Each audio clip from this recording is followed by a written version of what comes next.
If you work remotely like me and you regularly interact with clients or colleagues, it's likely that you're using video conferencing software to connect.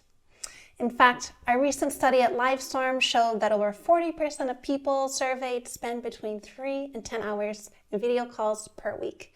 And it's been predicted that almost a quarter of the US workforce will be working remotely by 2025. In simple terms, having the right setup has never been more important.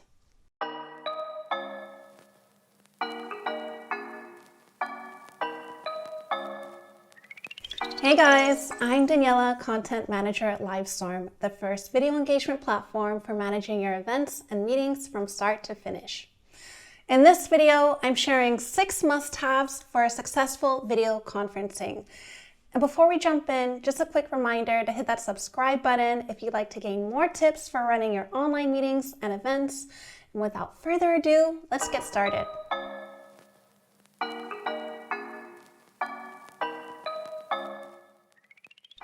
With an abundance of popular video conferencing solutions on the market, choosing the right one can be a little stressful.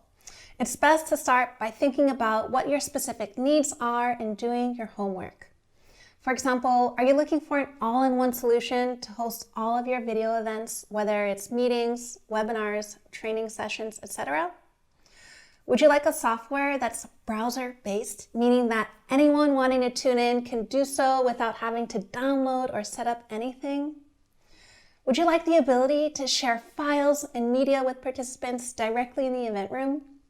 Well, if your answer to these questions is yes, you'll want to look into Livestorm, and I'll leave a link in the description for you to try it out for free. When it comes to live streaming for your video conferencing calls, there's nothing more frustrating than having a poor connection and not being able to hear or see other participants.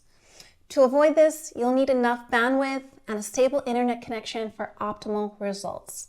Now, the requirements differ based on what video conferencing software you use, but there are a number of websites that allow you to check your bandwidth, and I'll drop a link to a few in the description below.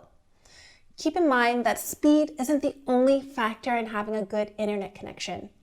You'll also want to check the stability as well. For example, make sure that your connection isn't saturated with other people on the same network. You can also try connecting your computer via Ethernet as opposed to Wi-Fi. If you want to participate in your video meetings, then having a solid microphone and webcam is obviously a must. If you mainly use video conferencing internally, like connecting with your team, you don't need to go overboard with buying specific equipment. Personally, I always use a built-in webcam from my MacBook and the mic from my earbuds, and I find that it works perfectly fine. However, if you need to present in front of a large premium audience, then investing in some specialized equipment like an external webcam and mic is definitely a good idea. My colleague Molly wrote a great piece on specific webcams and mics, and I'll leave a link to it in the description below. Good lighting is definitely something that I find people often forget about when it comes to online meetings and events. Oftentimes you think that your office or home lighting is sufficient, but on camera, that's not always the case. So I suggest testing out your lighting in different areas of your space, and I highly recommend making sure that you have some lighting, whether it's natural or artificial, to illuminate your face from the front. And facing a window is perfect. Alternatively, you can put a lamp on your desk, an LED light, or even use a ring light. These are all pretty inexpensive, and they go a long way in making you look your best. Have you ever tried to take a picture of something with your phone only to see yourself appear and your double chin? Because I know I'm not alone. Angles matter, and the same goes for video conferencing. So I recommend having your webcam at eye level so that you aren't looking down at other participants. And using a stand for your computer is perfect for this. If you don't have one, you can use a box, a stack of books, or anything else lying around that can help prop up your laptop.